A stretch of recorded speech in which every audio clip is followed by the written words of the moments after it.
Euler-Cauchy equations. Euler-Cauchy equations are ODEs of the form x square y double dash plus axy dash plus by equal to 0 with given constants a and b and unknown function y of x.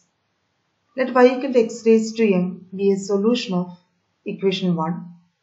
Now substitute y equal to x raised to m, y dash equal to m into x raised to m minus 1, y double dash equal to m into m minus 1, x raised to m minus 2 in equation 1. Then equation 1 reduces to m into m minus 1 x raised to m minus 2 into x square plus ax m into x raised to m minus 1 plus b x raised to m equal to 0. Then the equation becomes m square plus am minus m plus b equal to 0, where x raised to m cannot be equal to 0. So this implies m square plus a minus 1 into m plus b equal to 0. Give it as equation number 2. Hence, y equal to x raised to m is a solution of equation 1 if and only if m is a root of equation 2. Now here arises three cases. Case 1, real different roots m1 and m2. Then it will give two real solutions. So general solution is y of x equal to c1x raised to m1 plus c2x raised to m2, where c1, c2 are arbitrary constants. We can see an example for case 1. Solve the Euler-Cauchy equation x square y double dash plus 1.5 xy dash minus 0.5 y equal to 0. First, write the auxiliary equation as m square plus 0.5 m minus 0.5 equal to 0. That is, auxiliary equation we will written as m square plus a minus 1 into m plus b equal to 0. Here a equal to 1.5, b equal to minus 0.5.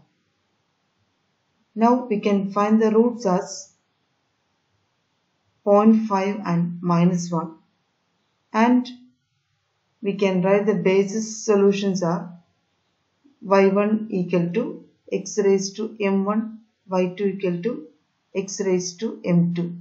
So it becomes x raised to 0.5 and x raised to minus 1, or 1 by x. Then general solution is y of x equal to c1 x raised to 0.5, that is c1 root x, plus c2 y2, that is c2 into 1 by x. Now case 2, real double root, that is lambda equal to m. General solution is y of x equal to c1 plus c2 ln x into x raised to m. We can see an example for case 2. Solve the Euler-Cauchy equation x square y double dash minus 5xy dash plus 9y equal to 0. First, we can write the auxiliary equation as m square plus a minus 1 into m plus b. Here a equal to minus 5, b equal to 9. So auxiliary equation becomes m square minus 6m plus 9 equal to 0. So the roots are double roots 3, 3. Then the general solution becomes y of x equal to c1 plus c2 ln x, x raised to 3. Now case 3, complex roots of the form a plus or minus ib. Basis of solutions are x raised to a cos of b ln x, x raised to a sin of b ln x. General solution becomes y equal to x raised to a into c1 cos of b ln x plus c2 sin of b ln x.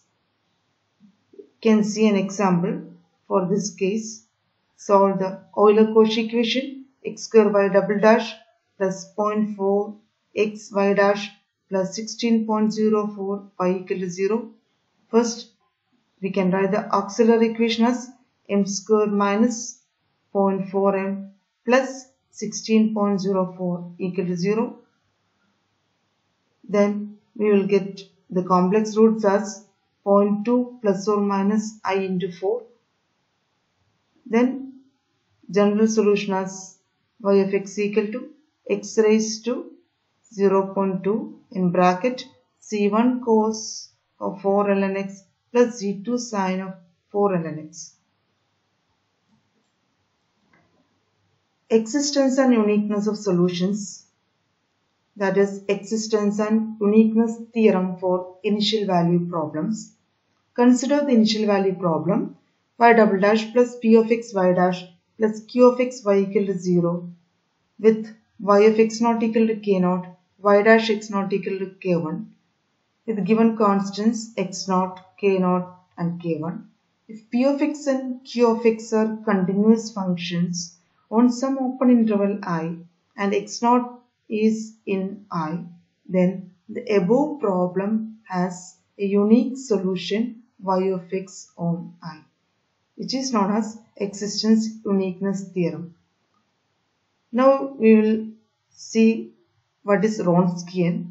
Consider the ordinary differential equation y double dash plus p of x y dash plus q of x y equal to 0.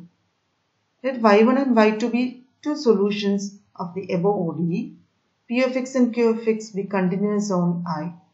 Then the Wronskian of y1 and y2 is denoted as w of y1 comma y2, that's equal to determinant y1 y2 y1 dash y2 dash, that's equal to y1 y2 dash minus y2 y1 dash. If Wronskian value equal to 0 on I, then y1 y2 are linearly dependent. If Wronskian is not equal to 0, then y1 y2 are linearly independent. Consider an example. Find the Wronskian, check linear independence in the following functions. First problem is y1 equal to cos x, y2 equal to sin x.